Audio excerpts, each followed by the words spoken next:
Olá, irmãos, graça e paz a todos. Hoje estamos iniciando mais uma série de vídeos nesse mês da Reforma, onde falaremos sobre os 5 solas, chamados 5 solas da Reforma, né? O primeiro que nós vamos tratar hoje é o sola scriptura.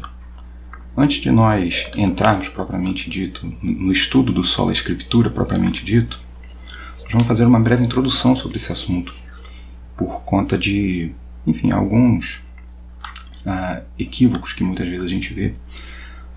Os 5 solas, chamados dessa maneira, né, eles não foram sistematizados, não foram declarados de forma explícita na época da Reforma Protestante. Foi um desenvolvimento bem posterior. E por que a gente usa aqui os 5 solas entre parênteses? Né? Porque a rigor, gramaticalmente, isso não está correto, por conta de ser uma expressão latina. Então a gente usa o plural do português em uma palavra latina, mas enfim, o texto, a forma já está consagrada pelo uso, então é dessa maneira que a gente vai se referir aos 5 solas da Reforma.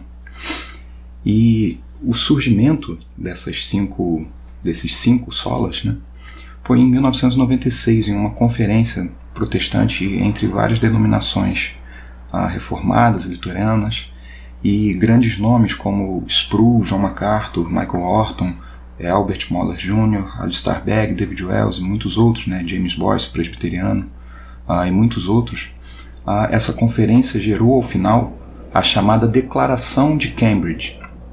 E essa declaração consiste dessas 5 teses, os 5 solas, né, que, segundo aqueles conferentes ali, elas deveriam ser resgatadas nas igrejas. 5 teses de 5 verdades que deveriam ser resgatadas, pois são uma herança histórica da Reforma, são doutrinas que a Reforma recuperou e, acima de tudo, mais importante ainda, são verdades bíblicas que são ordenadas ao povo de Deus.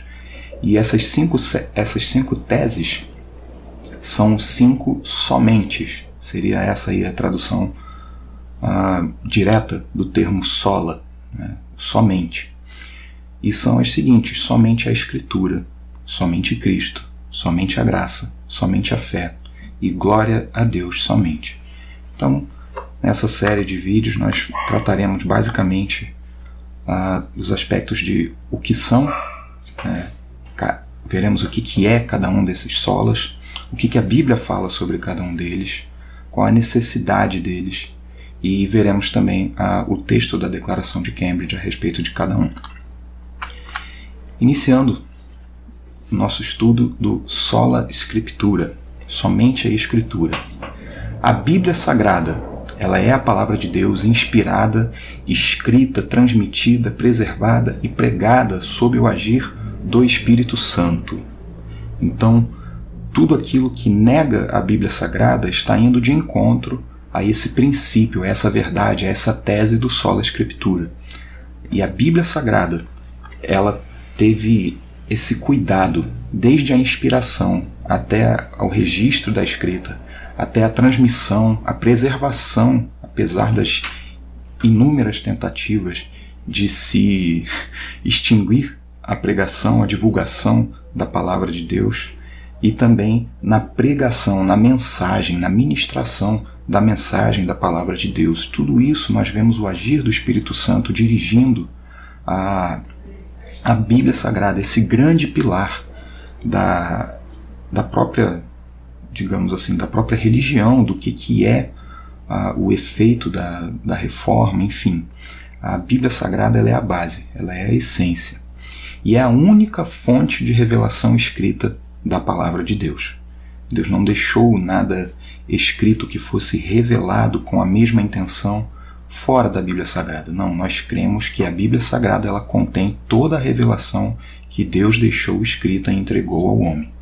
Da mesma forma que ele foi perfeito através do Espírito Santo, quando inspirou os homens santos a escreverem, ele é perfeito também na transmissão, na preservação do conteúdo da sua revelação. Ele é todo poderoso, então ele consegue fazer isso e ele garante isso. Na Bíblia Sagrada está tudo aquilo que o homem precisa saber a respeito de sua necessidade de salvação. O homem conhece que é pecador e conhece que em Jesus Cristo ele recebe a salvação, e somente em Jesus Cristo. Então a Bíblia, ela indica um único caminho, aquilo que o homem precisa saber a respeito de sua salvação. E também indica os mandamentos, os princípios, tudo aquilo que Deus ordenou para a conduta do ser humano, para o seu comportamento. Por isso que nós dizemos, confessamos na nossa confissão de fé, inclusive, a Bíblia é regra de fé e prática. É regra daquilo que nós cremos e é a regra que nós temos para como viver as nossas vidas. E a Bíblia Sagrada ela é a autoridade máxima sobre a vida, sobre a conduta do homem. Nenhuma religião pode ousar tentar se sobrepor sobre a Bíblia, ou então se igualar em autoridade a ela. E nenhuma revelação particular poderia contrariar ou tentar acrescentar alguma coisa àquilo que Deus autorizou, aquilo que Deus ordenou na sua palavra, que Ele mesmo tratou de inspirar e preservar. O que a Bíblia fala? Temos muitos exemplos, mas para esse estudo aqui, nós buscamos tirar de cada seção da Bíblia, por assim dizer, um exemplo que aponte para essa verdade do somente a Escritura, para tudo que contém essa pequena tese. Palavras de Moisés. Nada acrescentareis à palavra que vos mando, nem diminuireis dela. Os irmãos podem consultar lá em Deuteronômio capítulo 4, versículo 2. Moisés está falando do texto que ele recebeu, das ordens que ele recebeu de Deus, inspirado pelo Espírito Santo, para enviar ao povo, para que o povo obedecesse. Que nada fosse acrescentado, nem diminuído da palavra de Deus. Ao Senhor nosso Deus serviremos e obedeceremos à sua voz. Final do livro de Josué, um livro histórico. Josué capítulo 24, temos a declaração do povo, de que eles obedeceriam à voz do Senhor. A voz do Senhor foi escrita, foi registrada, foi guardada. Então, a Escritura, ela é uma revelação da voz de Deus. Ela registra o que Deus falou. E por isso nós cremos no que está escrito, porque Deus falou ao homem. A lei do Senhor é perfeita e os testemunhos dele são fiéis. É o que o salmista no Salmo 19, versículo 7 escreve. E todo o Salmo 119 é um poema sobre a perfeição, sobre a maravilha, sobre a sublimidade da palavra do Senhor. Um exemplo poético, né? Temos agora aqui dos profetas, talvez um dos trechos mais conhecidos, do profeta Isaías, capítulo 55, verso 11. A palavra que sair da minha boca não voltará para mim vazia, ou seja, a palavra é eficaz, ela é perfeita e ela é eficaz. Ela faz tudo aquilo que o Senhor deseja que ela faça. Nos evangelhos nós temos um registro do que Jesus falou a respeito também do somente a Escritura. Nenhum i ou um tio jamais passará da lei até que tudo se cumpra. Nada vai ficar para trás na lei. Tudo que é a palavra de Deus se cumpriu, está se cumprindo e vai se cumprir. Mateus 5,18. Concede a teus servos que anunciem com toda a intrepidez a tua palavra. Oração registrada aí no livro histórico do Novo Testamento, em Atos 4:29. Oração do povo de Deus, da igreja ali chamada de primitiva.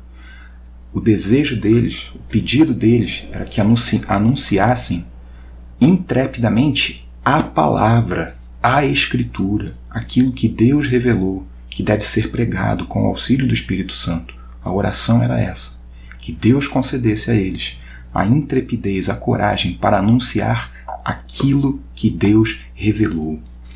Toda a Escritura é inspirada por Deus e útil para o ensino. Toda a Escritura, ela tem essa utilidade para ensinar, para habilitar o homem para toda boa obra, aquilo que Paulo registra em uma das epístolas do Novo Testamento, 2 Timóteo 3, verso 16.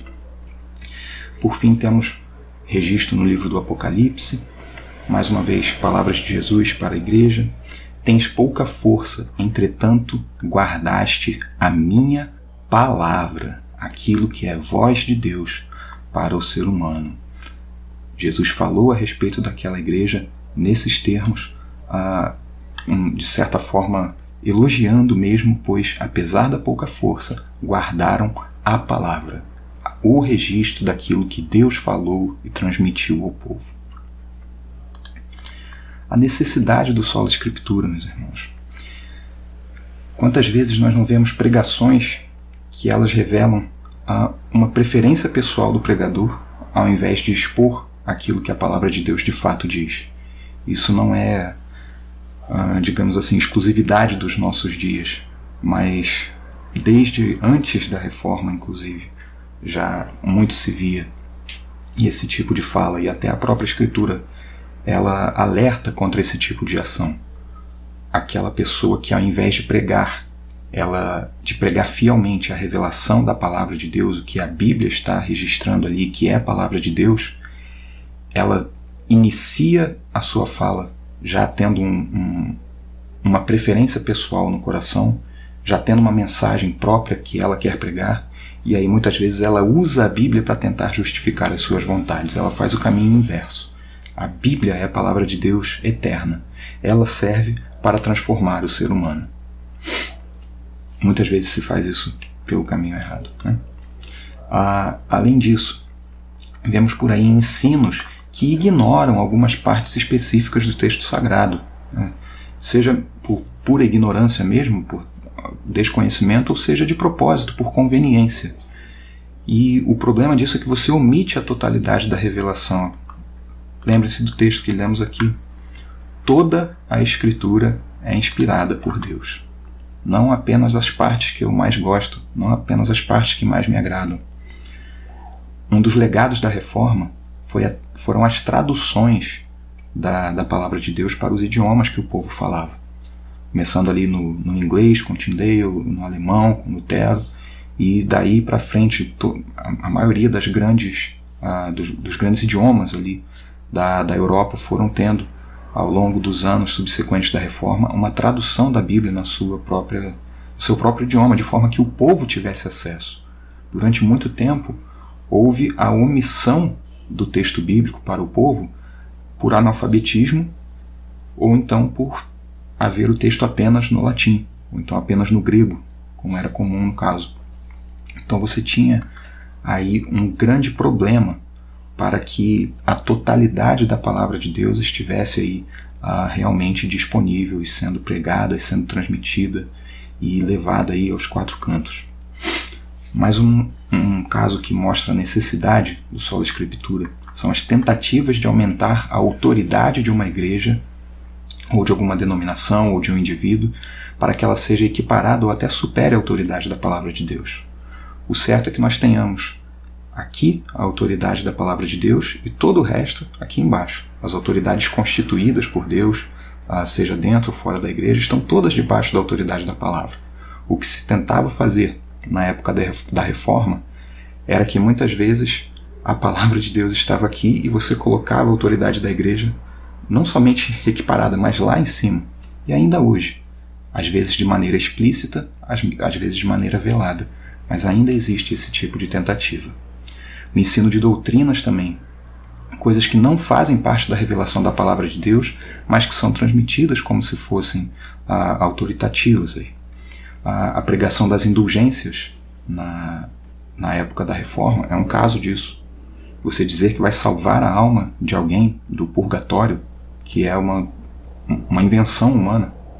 Isso era ensinado como se fosse uma autoridade, como se fosse de fato autoritativo, mas não é. Talvez um exemplo clássico que a gente tem aí, a mulher ela não pode usar calça.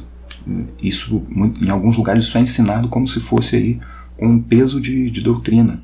E não há nada na palavra de Deus, nenhum princípio que diga isso dessa maneira. E para a gente fechar a exposição da necessidade do sola escritura, temos aqui tentativas de distorcer ou de desautorizar o conteúdo do texto bíblico. Começou com a serpente no Jardim do Éden, e talvez hoje aí o exemplo mais claro que a gente tenha seja da fala me recuso a chamá-lo de pastor, mas de Ed René Kivitz, que disse que a Bíblia precisa ser atualizada. É exatamente o que nós falamos aqui no primeiro tópico. Ele está indo no caminho oposto. Quem precisa de mudança, de atualização é o ser humano e não a palavra de Deus. A palavra de Deus ela pode ser antiga, mas ela não é inútil.